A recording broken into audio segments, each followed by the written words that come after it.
but it wasn't until we got to go to that first race that I was hooked, right? There's just nothing like being there in person, the sound, the smell of race fuel and burning rubber, the sensation of speed you get.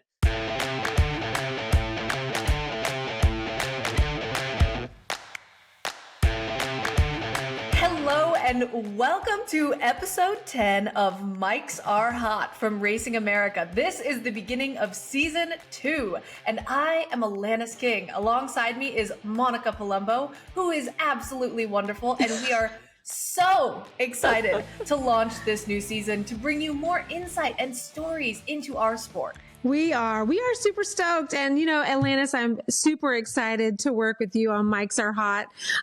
This is going to be a great time, right? We're going to get to interview drivers, really get to see their personalities and bring you race fans in as well. We'll be taking questions from you guys via social media. So we're just excited you're here and looking forward to this new season.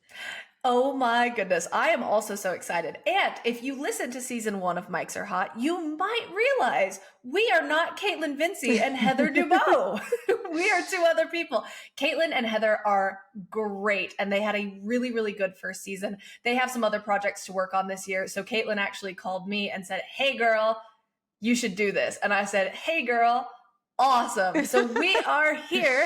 And this week we are talking about Daytona. It was the first ever Daytona doubleheader with Cup and Xfinity running on a Monday. And literally, who better to talk about it than a driver who raced in both? Later in the show, we are going to talk to Anthony Alfredo, who had this incredible qualifying effort for the Daytona 500 and ended up running these races on the same day. Yeah, he's probably still tired from running 800 miles in one day, but it was a wild weekend. I was there 5 to 6 days. It rained on a lot, but it was a wild experience being in Daytona and having a Daytona 500 and then the United Rentals 300 right behind that. It was a long night. The amazing thing about a full rain out for like 6 days is that you check Monica's social media and the photos she posts, she has the biggest smile and she looks so happy. And you're just like, everything is so drenched and the sun is not out, but Monica is the sun. Oh, well, you're still at the racetrack and I'm so excited to get this season started. It's not the way we wanted it, right? But honestly, I was thankful and surprised at how many fans stayed for a Monday Daytona 500. You would have thought it was a Sunday race. The sun came out. The energy was still up. We were able to get this amazing pre-race experience for the fans, for the drivers that deserve that after a long season and to kick off the regular 2024 season.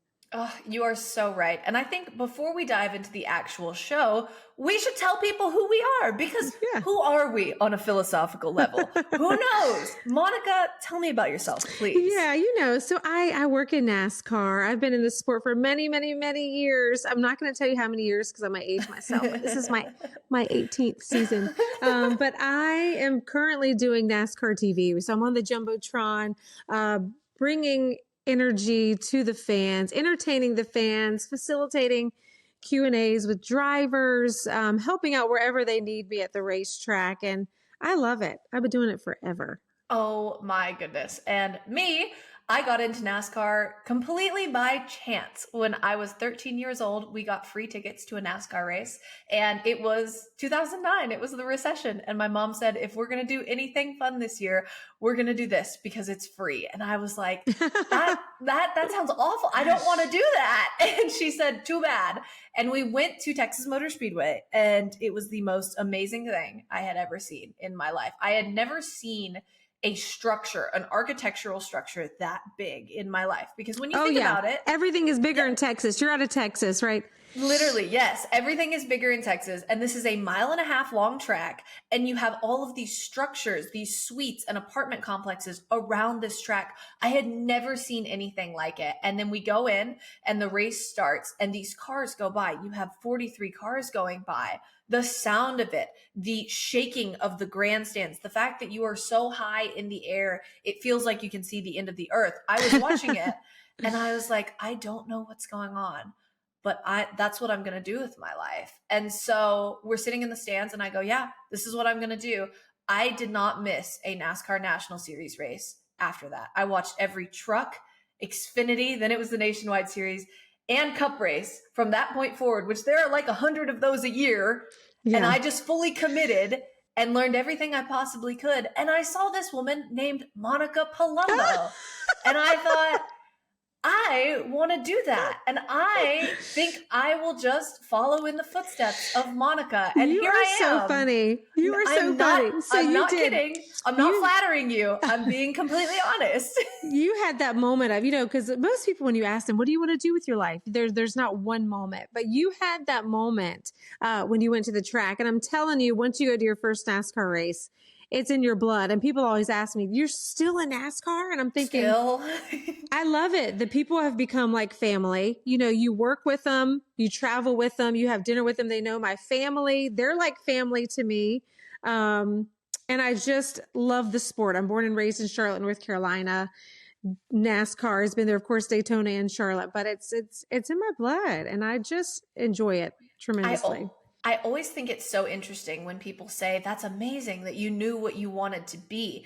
And I always say that I grew up, one of my closest friends as a child, her name was Andrea. And I still see Andrea all the time. I saw her like 2 weeks ago.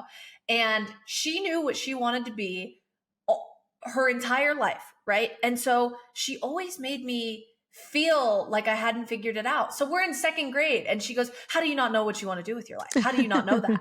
And I have her saying that. And then everyone in school, when they say, what do you want to do when you grow up? They go, oh, I want to be a teacher. I want to be a doctor. I want to do this. It seems like everyone has it figured out when in reality, kids are just giving you responses because they know that they have to. Yeah. And my response was always, I don't know. I haven't found something that I want to do every single day. And Andrea always told me, I can't believe you haven't found that. And it was that one day, that one race. Kyle Busch won it. It was a Nationwide Series race and Kyle Busch was dominating. That's He awesome. won that race.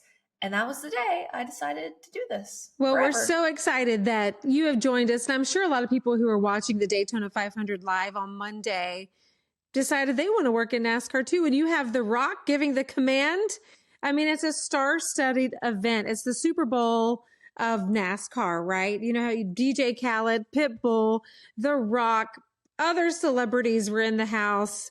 It's just a showstopper event with this amazing pre-race that you really can't get anywhere else. You're so right. It was amazing to see how hyped everyone was on a Monday. I was just like, wow, this is incredible. This feels like a Sunday. This feels like it has all of the power of a normal Daytona 500. It did. And I think that leads into the topic for our show today, which is iconic races. This is an iconic race, whether it happens on Sunday or it happens on Monday. We're at Daytona. It's a 2.5 mile track. And for a long time, we called these plate tracks.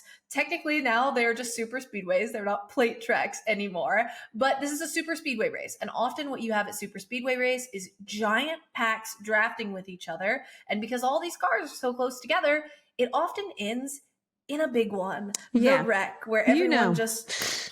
it's coming, especially in Daytona. And I always ask the drivers too, and they get asked this all the time with Daytona, but is it better to start up front? Is it better to start in the back, right? And then you kind of miss the big one, which generally happens in the middle. But for this particular Daytona 500, we saw it happening up front, right? Those last few laps, things went down and it made it exciting. We saw a lot of smaller teams make it to the front, right?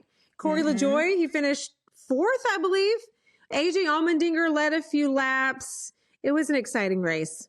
And that is so typical of Daytona and of these super speedway races. You have the ability for these underdog teams to do really, really well because maybe you have a mistake somewhere or something happens. If you're in the pack, you have a chance, especially because this race is known for carnage. And it is also known for using that draft and getting yourself up to the front. And it's just amazing. It is an iconic race. Yeah, it's exciting to watch for sure. And I know the topic of today's show is iconic races. We have a driver that will be joining us. He actually ran 800 miles on Monday. He ran the Daytona 500 and, of course, the Xfinity Series race. So Anthony Alfredo will be joining us today. Ah, that is so exciting. Would you like to talk about some other iconic races in NASCAR? Absolutely. I have kissed the bricks at the Brickyard. That's amazing. I haven't done that, and I've been to the Brickyard. It is awesome. The Brickyard is one of my favorites. But, being from North Carolina, the Southern 500, it's an iconic race. So much history at that track.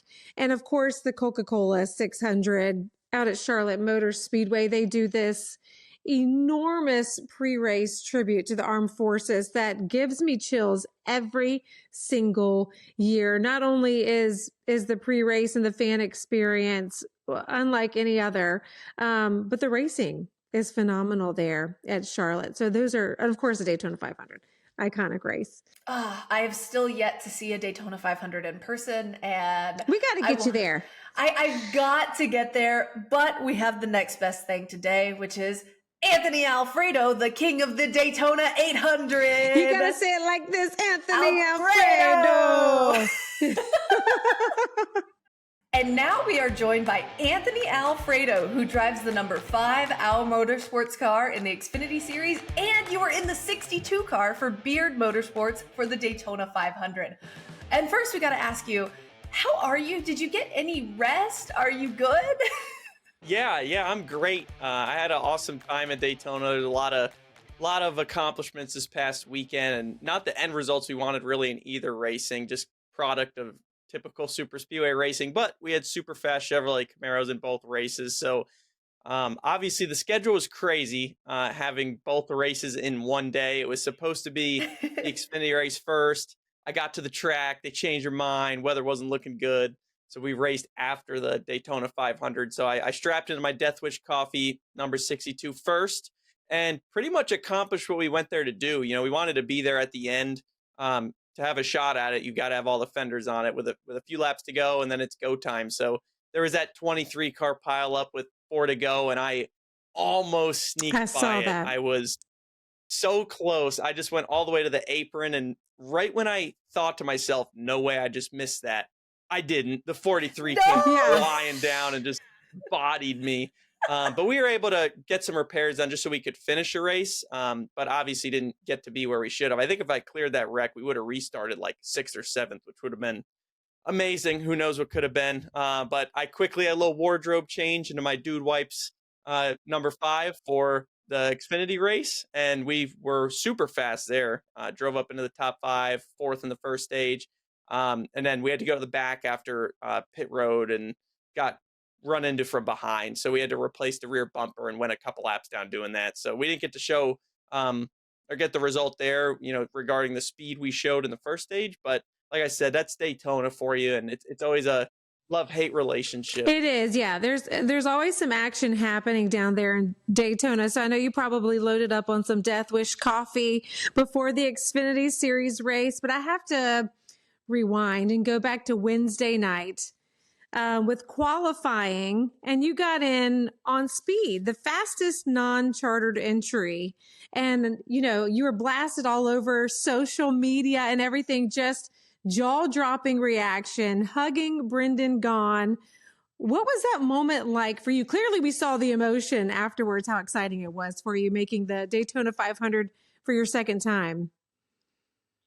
Yeah, it was amazing just because I've run the Daytona 500 once before, but it was during the pandemic, so there weren't really any fans. We didn't have media day. It was all virtual, and there was just none of the hype and camaraderie that we have now that we're kind of back to normal. And I didn't really get to experience it for what it truly is, I think, and it never really sunk in or was put into perspective. So there was a lot more emotions when it came to that, just for me personally. That's the first race I ever went to as a fan when I was a kid. So to know I was racing in it was really special the first time, but even more of a dream come true this time, that I kind of had a better perspective of it all. And then to work with the Beard family and Brendan Gaughan, they're all just such amazing people. Obviously, Mr. Beard started the race team about 7 years ago, and they've been competing at pretty much all the super speedway races ever since. But he unfortunately passed away, and his wife Linda and daughter Amy decided they wanted to keep the race team going. And my favorite part about them, aside from them just being amazing people, is that there's a lot of teams out there that run partial schedules, and they're not that competitive. They maybe do all they can, but when it comes to the Beards, they will not go to the track unless they actually think they could win the race, which is so awesome because they really focus on bringing quality cars to the race. And we saw that in qualifying to be not just the fastest open car. I think historically we see all the open cars are kind of towards the back of the field, and it's still a big deal when you time in and relieves a lot of stress. And Yeah. that's some of the emotion is just happy tears from not having to worry Yeah. about Thursday night. But we were literally top 20 in qualifying. I mean, we had a super fast car. We had an ECR engine under the hood, and now that played a part in that for sure. But everybody at Beard Motorsports did a tremendous job, and to go show that kind of muscle against teams that are out there every I mean, week and spending a and heck of a Jimmy lot more Johnson money. during Oh qualifying, yeah, yeah, we Jimmy smoked him. Johnson! We smoked him. We got him by like 2.5 tenths. It was awesome. I couldn't believe it. It was I just went out there, did the best I could, but the car ran really fast, and as soon as that last open car went, and we knew we were in the Daytona 500, it was extremely yeah, we saw emotional. that initial reaction, but were you able to sleep that night? No, everybody's like, you're gonna sleep super well Like tonight, and I relaxed couldn't and- because I was just so Yeah. excited. And I think it's important to note for listeners who may not know, qualifying for the Daytona 500 is very different than the rest of the Yeah. schedule. So you have single car qualifying happens on one day, and that sets the front row. The rest of the field is not set.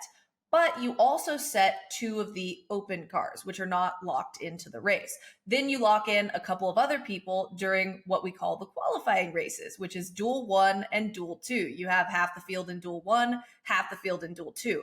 So if you don't qualify on speed like Anthony did, you have to go into a duel race, and that is so treacherous because you can easily just wreck out of this race. It's a free-for-all often. And so to make it in on speed like you did is a huge, huge deal, but there's also a lot of pressure. So I'm very curious. You're about to get in this car and you're about to qualify, and you know what is hanging in the balance here. Are you freaked out? Do you feel sick to your stomach? Does your stomach feel completely empty, or are you just good to go? What's going on? So I'm going to be completely honest. I believe that we would be maybe second, which is good enough, of the open cars, but probably third is I think what we all expected. So I almost was already prepared for racing my way in through the duels because we went through like every possible scenario of how to execute that race. And as you said, anything can happen, right? You're at a super speedway. You could get caught up in a wreck, or something crazy could happen. You could just have a tire issue, a pit road penalty, just you put yourself in position to make a mistake. Whereas in qualifying, if you could execute there or have a fast enough car, you eliminate that putting yourself in that position, or even at a super speedway, like I was mentioning earlier. I feel like both races we ran this weekend were perfect up until the end, right? They were just, you could execute flawlessly, and something not of your own doing takes you out of contention. And you don't see a lot of that at other tracks. So to be in a position where you could literally go home and not race the Daytona 500 is extremely stressful. And the craziest part is for people who don't know, there's no practice or anything before qualifying. So I'd never even been in this car. I mean, I sat in it in the shop, but I never drove it. So I strap in to go qualify for the Daytona 500, and I've never driven this car before. So there's a lot, of weight on your shoulders to execute. And there's a lot of things. A lot of people say that it's not really in the driver's hand in qualifying. And once you're up to speed in high gear, it's not really, you need a fast car, but there's a lot of things you can do up to that are critical when it comes to laying down that one fast lap. And that's the launch off pit road, hitting your shift point, and a couple other things. So I never got to practice any of that. So Oh boy. that was a little overwhelming. Sheesh. And that was probably stressing me out more than like making the race itself. It was just, I hope I don't screw this up. Hopefully I qualify decent. Maybe it's good enough. Maybe it's not. I just wanted to make sure I did my part. And then after that, it was just wherever we stack up, we stack up. But it was plenty fast. I mean, we were the fastest open car by a lot. And that, like I said, there was a lot of different reasons it was so emotional that night. But I'll tell you what, I probably had the most fun Thursday out of all the open drivers, just knowing it didn't matter to me. I went into that race and everyone was telling me this is going to be the most boring race of your life because we're not letting you race. We got a fast car. Just bail out of the Right. pack once you know how it feels in the draft. And then We did a couple hot pit roads. I sped on pit road because we were just trying to push the lights as far as we could, and it literally doesn't matter. So that was the first time I was told I could speed. It was That is awesome. I got to Okay, awesome. like this make is all the mistakes I was worried about Sunday and get them out of the way. okay. So you had a strategy going into the duel, which was make the race, right? And that was before you qualified on speed. After you qualified on speed, you just got to treat it like a practice session. Basically, yeah. That's Yep.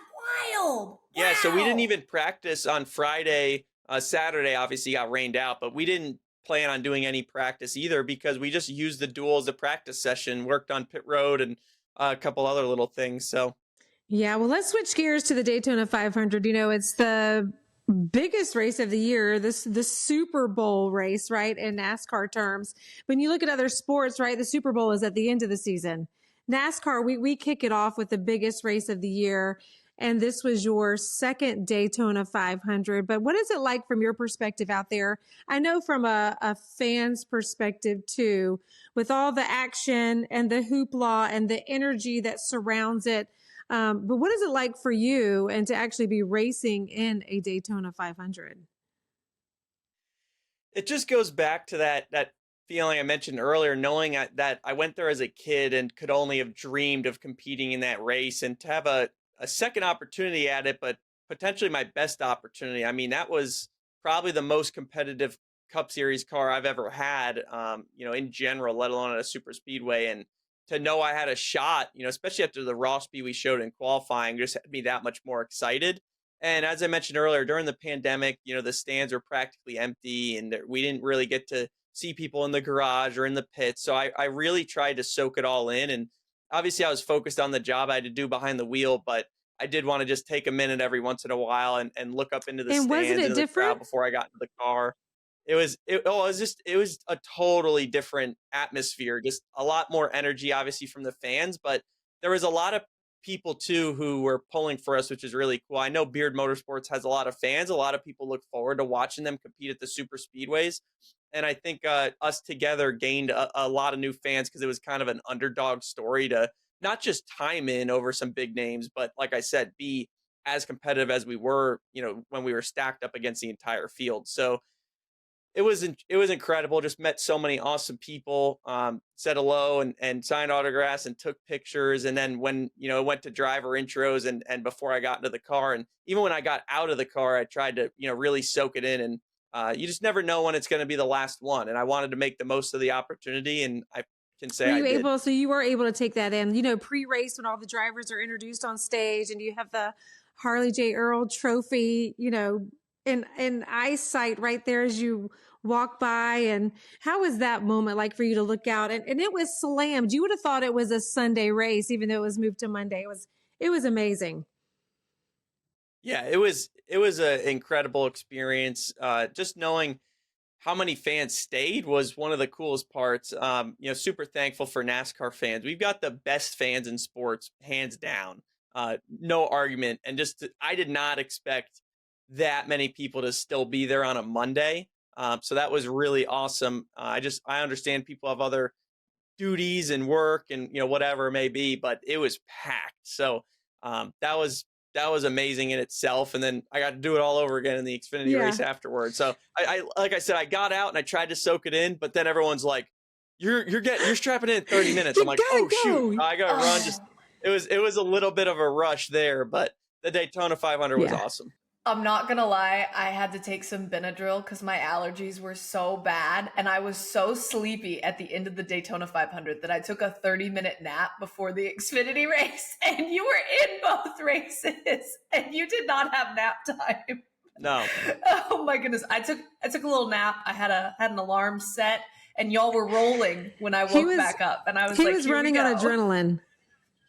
He was running on adrenaline. And I think something that's really interesting that we don't quite get yet because we're so close to it was the emptiness of the pandemic. Because, yeah, it just happened. We were so close to that. But in 40 years, when we talk about these events that happened during the pandemic, now it's kind of like, yeah, it was sad. There were no fans of the Daytona 500. In 40 years, that will be something you talk about as something that never happened, ever. And I think that's so interesting. Yeah, I think My first couple of years in the national series were really weird because of that. I mean, I raced part-time at RCR and Xfinity in 2020, and that was right when the pandemic happened. And I did actually have one race that wasn't originally scheduled right before the pandemic. That was Auto Club. Had an amazing debut. We ran up front all day, finished sixth by like this much, should have had a top five. And then boom, pandemic. And I have this full schedule of races that I never got to practice or qualify for. So like now I've only raced an Xfinity car once at this point, and I hadn't been to pretty much any of the tracks. And I was just going in cold turkey, green flag, here we go. Well, then after that, for numerous reasons, going cup racing was the best opportunity I had available. And I was very blessed to be able to go do that full time in 2021. But it was the same thing all over again. And okay, now I'd been to a few of the tracks, but about half the schedule I still had never been It's to, wild. with no practice, no qualifying, in a cup car for the first time ever. And I'll never forget, like the one that stands out to me the most, they were all crazy, but Sonoma, because it wasn't a new track. If it was a new track on the schedule or a crown jewel like Daytona, Charlotte, and Nashville was a new track, Road America, and then obviously Phoenix championship race. There was like 5 tracks. We had like a 150-minute practice session and qualifying. So anyway, Sonoma wasn't new. It was new for me, but I just take the green flag and I'm like, all right, where are we going? Left or right? And I'd never even been there. So it was just such a crazy world to live in for me as a driver, trying to prove myself, trying to climb ranks. I mean, it went about as well as you could have. It's trial by fire. Looking back on it, I'm like, how much more could anyone have really expected? Just from me personally, but it made me a lot better now today. But I look back on that, I'm like, I can't believe I did that, because I am the only driver in history, to my knowledge, that was both an Xfinity and Cup rookie during that. I know Briscoe was a Cup rookie with me during all that, and we experienced those challenges together, but I did it the year before in Xfinity too. So it was like, it was, it was definitely quite the wall to try to climb. Yeah. Talk about hitting the ground running, right? Jumping all in during those years. And now, 2024, and you've made it up. Did you get up to third in the Daytona 500? Yeah, we did. And then we had to pit before everyone else, which was horrible, because I was like, oh no, they're like, we got to come this time. And I was I had drove up to third, and I'm like, I don't see their hands waving. They're like, well, we have to come. We can't run. I'm like, dang it, because I wanted to just, part of me wanted to stay out, but then I would be a dummy if I ran out of fuel trying to wait for everyone else to pit. So I had to peel off from third, which was hard to do because I really wanted to make a run for the lead. And then, of course, you had to switch gears and race the Xfinity race. But I want to know from a driver's perspective, too, because, with the rain delay, they had to move it from an 11 o'clock race now to a 9 p.m. race. What was your thought and opinion on that? Because I'm sure your focus problem, of course, is both. But, Daytona 500 is going to take a lot of your energy as well. Yeah, I mean, obviously, just from a kind of fan and pre-race perspective, right? It was really important we didn't affect all the things that lead up to the Daytona 500. And I think if the Xfinity race was delayed any further than it was originally scheduled for, 11 a.m., it could have had an effect on the Daytona 500 I schedule. agree. So NASCAR made the right call there, for sure. Because, last thing we want is to have a race like we had and run a little overtime or a little long or whatever it may be. So for me too, I mean, obviously I'm running full time in the Xfinity series, so that's my priority as far as points and all that go. But the Daytona 500 is such a big race. I was glad I got in that car fresh and had all my energy, kind of poured into that. And then getting in the Xfinity car for a little bit of a shorter race, which is actually faster paced because we don't really have the fuel saving or anything we saw or experienced in the Cup race. It was, I was good. I was ready to go. And at that point I was amped up. Adrenaline was flowing. I was so close to, having a shot at the end of that Daytona 500 for, a top 10 or even better. So I was eager to get my Xfinity car and try to go win that one. So we did our best. The fuel saving was so interesting. Oh my goodness. I cannot remember a time when a car out of the pack was faster than the pack. But your first race as a kid was sitting up in those stands. Did you ever think you would make it to this point? And I love asking this question because I also go through this question with myself. I think there might be some people out there that say yes, but for me it's no, not because I didn't believe in myself, but you just never know. Like I feel like I'm a realist and I knew I could do it, but it just takes so much, on and off the track to get to where you want to be. So for me, it doesn't seem like long ago was only a dream. I remember, I got into a late model and I'm like, wow, I never thought I'd have this opportunity. And then I go, to ARCA and then, part-time in Xfinity and Cup. And it's just every step of the way, I'm one step closer to my ultimate goal, which is, being a Cup Series champion one day. But I think, looking out at that and however far away that is, it's easy to kind of get caught up in the grind and just the daily effort, but it's important to take a step back and realize the small wins along the way and the goals accomplished. That just keeps you going. So when I was in the stands, I definitely dreamed of that, but I just didn't really know how to get there. I like I said, I think I always believed in myself and certainly have worked my freaking butt off and tried to make the most out of every opportunity I've had. But it's like I said, it's so circumstantial and just so hard, especially nowadays. So I knew I would do all I could, and we'll see where that Yeah. takes me. And I feel like my journey's only just getting Yeah, started still. absolutely. And the name Anthony Alfredo has been on the map for years, but I feel like this past weekend you had a spotlight. And Beard Motorsports and yourself, that you were in the spotlight. You had a ton of support this weekend, and I know that made you feel so good. But also, I want to know kind of the story on how you got connected with Beard Motorsports, because they're a smaller team. Yeah, so that was actually through Austin Craven and Team Dillon Management. They've been a part of my business management side for 5 years now. Since really I entered the national series, they picked me up and they've done so much for me, helping build great relationships with our sponsors. And we do truly have some awesome partners in our portfolio, a lot of them. So this came up through them. Obviously, they work closely with Richard Childress Racing. The Beards do. They get ECR lease motor for when they compete and a little bit help with the car. So that all came about. And I remember Austin, like I said, every seat I've had the last few years since I met them, they've played such a pivotal role in, and him and Austin Dillon had reached out to me. And I remember just getting a text because I didn't even know that this was really in the works. I knew we were going to try to run some cup races and it would probably be with the Beards, but I literally I was in the simulator, so I couldn't answer the phone. So I missed his call. And then I just had a text that said, "You're running the Daytona 500." And I was like, what? Like, it was just, I couldn't believe it. That's such a dream. Yeah. Yeah, it was one of the coolest things ever. So obviously when I called him and everything, that was really cool because, we're on an amazing journey together, just climbing back up the ranks. And they've done so much for me. So I'm so thankful for them. And now, to meet the Beards and get along with them, they're like family already. So I could see us doing a lot more in the future. And that's what we strive to do. Right now, I just have one more race with them this year, which is the first Talladega race. So I'm already ecstatic, pumped for that one. But I want to do a lot more. Definitely. And I loved how honest you were about saying you're not sure if you can make it. You're just not sure. There's a lot of things that have to go right. But for people who don't know your story, I am very curious. What got you to those stands when you were a kid? What got you there? And when did you make the decision that I want to do this?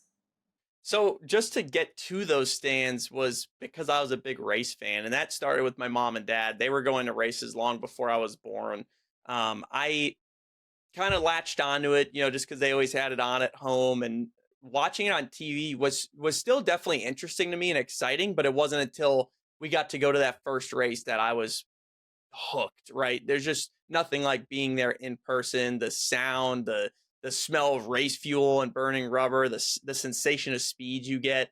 And that was when I was like, this is super cool. I had actually raced go-karts at that point in time, just rental carts, like not anything legit really, but I love You got to that. start So when I somewhere, went and experienced that, yes, yeah, exactly. So that and iRacing is how I started. So for people wondering how to get into racing, rental carts and iRacing is like the two There we most go. accessible things ever. But anyways, I remember being in the stands and going, I want to drive a race car someday or be a race car driver. That would be awesome. And then that was pretty much it. That fueled my fire. And I played a lot of stick and ball sports too growing up, but there was nothing that, was my passion like racing was. I think a lot of things I enjoyed doing or really liked, but racing is certainly my passion. Yeah, it truly gets in your blood. I always tell people that have never been to a NASCAR race, you've got to go and you have to sit in the grandstands because it changes your whole perspective. That experience, like you said, of sitting there and feeling the cars go by, your body literally is vibrating when it goes by. All the sights, the smells, all the senses are going wild. It's pretty crazy. And I was actually looking at your Instagram and one of your reels, and you were talking about how you started virtually practicing, and then you got to the Sims, and then, like you said, finally behind a wheel. But that's pretty cool because that's not everybody's story. Yeah, it's not, and it's becoming a little bit more common now, or it's still maybe unorthodox. Real seat time will always be the best thing, but it's not the most accessible. As I said before, simulation will never be a substitute for real seat time, but it's an excellent supplement. Mm-hmm. So for me as a kid, I was a super big gamer. I built my first computer when I was 12 just to play PC games. And then when I was kart racing, I was looking for kind of like realistic racing games. And that's how I discovered iRacing, because it's a motorsport simulation. All the tracks are three-dimensionally scanned. So every bump, seam, crack is legit. The cars, the physics, the way they work is super accurate. And that was a really great way to learn how to race. I mean, you take everything with a grain of salt, right? Some things correlate better than others, but at the very least, you gain really good visual cues. And you also develop racecraft, just learning how to set passes up, manage your tires, do all these fun things. And I kind of started doing that right when I was transitioning into late models and stock car racing. And it played a crucial role in just, my ability to adapt to new environments quickly when it came to new tracks or new cars, and really just get into a rhythm when I was, I started late. I didn't get into a stock car till I was 15. And that was literally like my first ever legitimate racing. Or I ran about 12 legend car races prior to that. So that was at 15 years old. Everyone else has been racing since they were Right. 5. So I'm like way behind the 8 ball, right?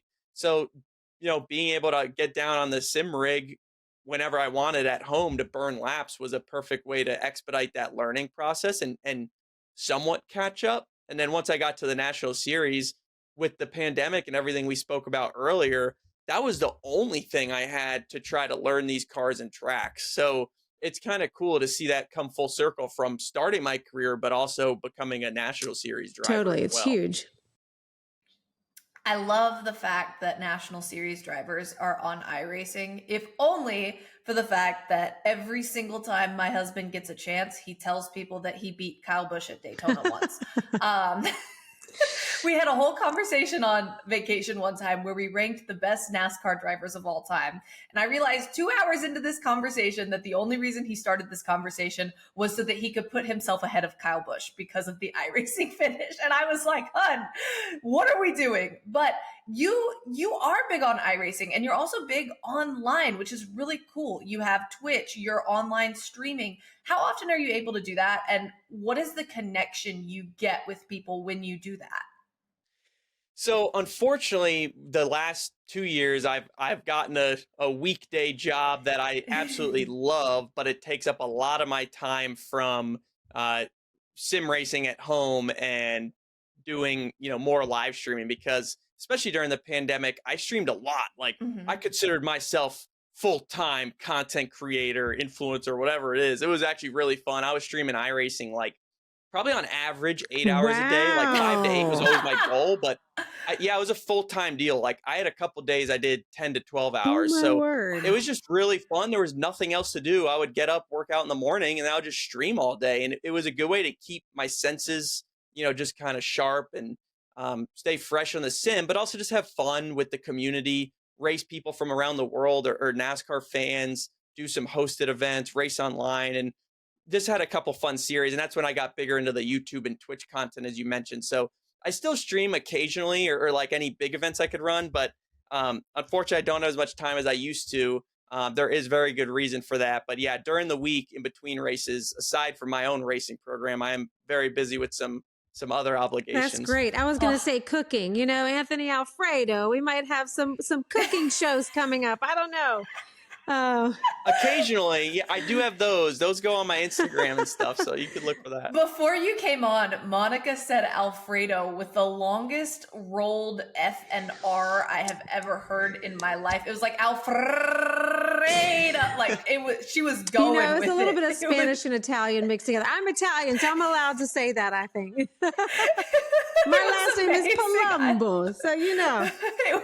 It was amazing. And now we have a rapid fire segment, which I'm really, really excited about, which Monica and I just put down questions that we thought were really interesting. And I will let Monica start. Oh, yeah. Okay. This is a random question. So you're on the airplane. What does Anthony Alfredo choose? Are you a window seat kind of guy? Are you an aisle seat? Definitely not middle seat. We know that.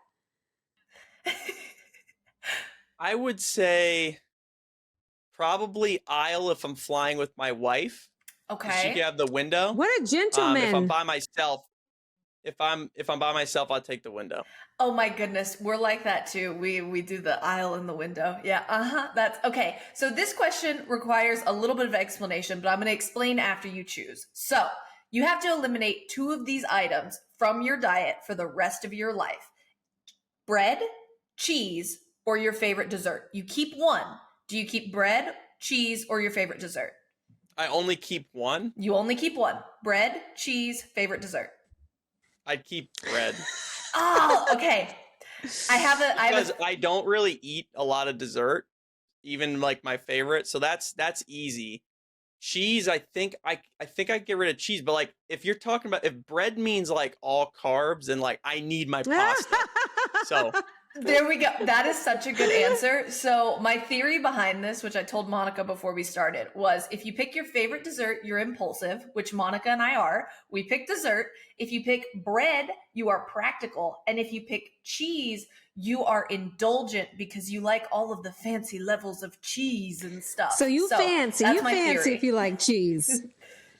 Yeah, let us know. We're very, very curious. Monica, next rapid fire. I want to know what you're currently binge watching on TV. I know you just recently got married, and some of us ladies like to watch The Bachelor, which my husband secretly likes. He will not admit it, I don't think, publicly.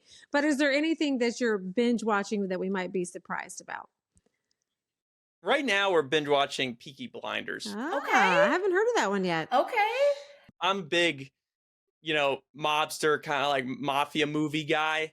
You could probably make that assumption, but Peaky Blinders is like just cool, like Irish mob, like back, like it's just cool. Interesting. Really different.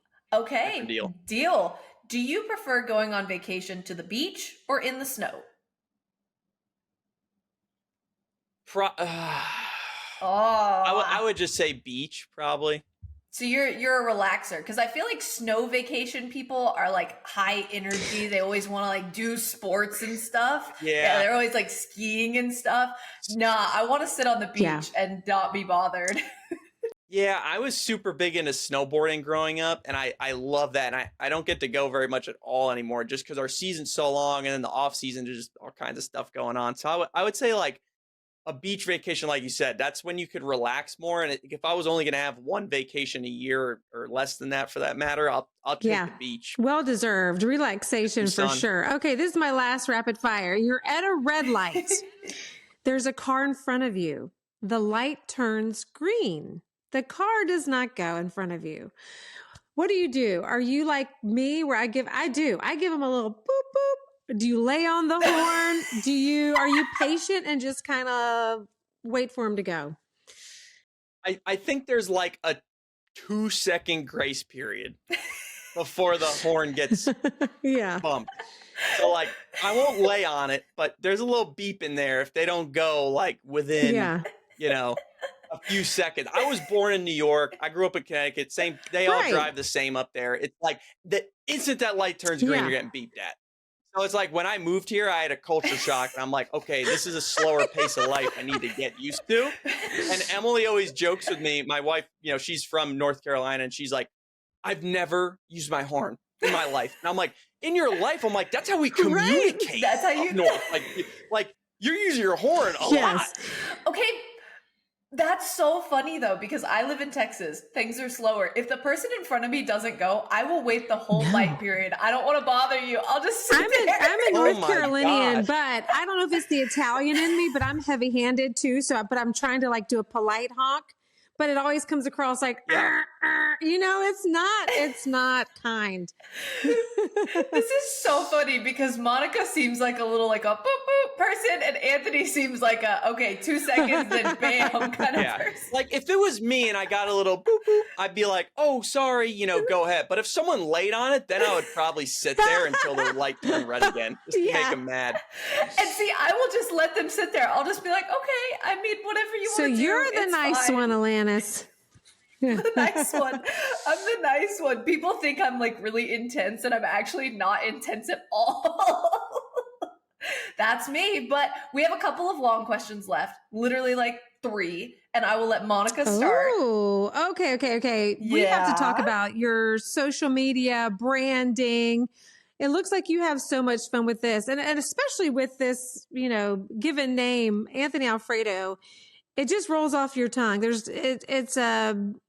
It's got a kick to it, right? When you hear, even my kids, they know Anthony Alfredo because it's such a cool name out there. I appreciate that. I mean, I take a lot of pride in my family heritage and name, and I definitely try to embrace the puns and the twists on the name that people throw at me. Obviously, Fast Pasta is my nickname, and that Love it. that actually originated when I was racing for Lee Falk Racing in Hickory growing up. The local announcer there said that, and it has stuck with me all the way to where I'm at today. So spinning off of that, fan base is called the Sauce Mafia. Obviously, I'm the Don. I'm the sauce boss. Okay. So that's how all that started. But aside from that, yeah, I just try to be myself on social media and have fun. Like, I think a lot of the drivers out there, people only know them for what they see at the track or on TV. And I want to show people who I truly am, that's why I got into Twitch and live streaming, because I could just be myself in real time, unedited, unfiltered. And it's been really fun. That's awesome. I love it. That is so fair. Okay. And you have proven that you can run in the Xfinity series and you've got this, but you're still looking for your first win. So what would that be like? And also, how are you feeling about this entire season? How are you feeling about your chances this year? I actually feel really good about our chances this year. We were great at Daytona. I certainly know I'll have a shot at, a super speedway win. I've been in a position to win at a super speedway more times than not. And it's just come down to every time I've been driving for a single car team and I have no help, no one willing to work with me or go with me. So I have to be really methodical with how I position myself and moves I make. I have to be careful. So it's like high speed chess, like everyone says, but a lot of the guys that say that still have 3 or 4 teammates out there and I have none. So I'm just a lone wolf, lone soldier making it happen. And I feel like we're due a win at Daytona or Talladega, but at our motorsports this year, everybody's really excited about the equipment we have. The people are working really hard there. We do at least motors every week, and I think we might be able to steal one somewhere else, maybe Atlanta. So we'll just see what happens. But I know we definitely have a chance to point our way into the playoffs, but I'm confident we could win a race and lock ourselves in before that. And I can only imagine how great that's going to feel. Not trying to get ahead of myself. We'll cross that bridge when we come to it and keep it genuine. But man, I feel like I've been so close so many times now that it's only a matter of time. Absolutely. And it's great to see the passion is there. The want and the drive is there.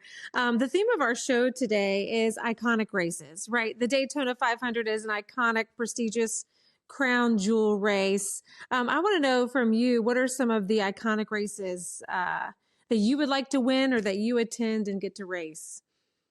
I think my top 3 list of races to win is in order: Daytona 500, probably the Coca-Cola 600, and then the Southern 500. Totally. The last 2 could go either way, but I think, because you win the Daytona 500 and then everyone's like, well, it's super speedway, anyone could win, but it's the biggest race of the year, and literally your name goes down in the history books forever. Coke 600 is probably the next biggest race of the year, and that's why I say that one, NASCAR's backyard, Charlotte, a lot of good things there. But Darlington, this one, let me tell you, Darlington is my favorite track. Yeah. And that race is probably the most fun race I've ever run in my career. Like when I raced that in the Cup Series, it is just, that place is so fun. There's so many strategies going on, the tire wear, you can move around a lot. And I believe that if anyone who wins at Darlington proves they could drive. Like you didn't just win because of luck. Like even a late restart situation, whatever it is, you have to be able to wheel if you're going to win at Darlington. So if that'd be a big race to win, not just because of the history behind it, but also it kind of says something about your ability. Yeah, absolutely. Throwback Weekend's always awesome there. Oh, how would you rank the Brickyard?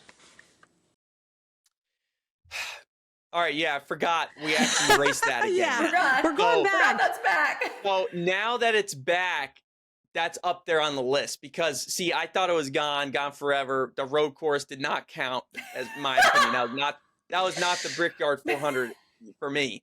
So I've never run the oval yet, so I'm definitely looking forward to that experience. Man, I'd love to run both races there. But yeah, winning that would be pretty historical as well, just because of the venue and the history behind the race. But yeah, I forgot that's back. That's all right. That's probably that's got to be up there on that top 5 list for me now. Oh, okay. So next question is very intense and very just philosophical. And I'm very interested because you're the first one who gets to answer it for us. So we ask every guest this question, but what fuels you? What is the thing that motivates you the most? It's intense, right? So for me personally, I think a lot of what drives me is like, what drives me the most is knowing that I have an opportunity that not everyone has. And there's a lot of people in the world that would do almost anything to race in any of NASCAR's national series or just race anything in general. But especially at this level of competition, it doesn't matter if it's Cup, Xfinity, Truck, doesn't matter what caliber of team. The amount of people don't realize the amount of people that would go out there just to start in park or run dead last or anything. So I think when I have a good day or a bad day, that's something I always remind myself of is I believe I have the opportunity of a lifetime, and God's blessed me with the opportunity to pursue a career, my passion, currently, make a living doing it. And I'm nowhere near where I want to be yet, but I just want to do well for all the other people who have the same dream as I do.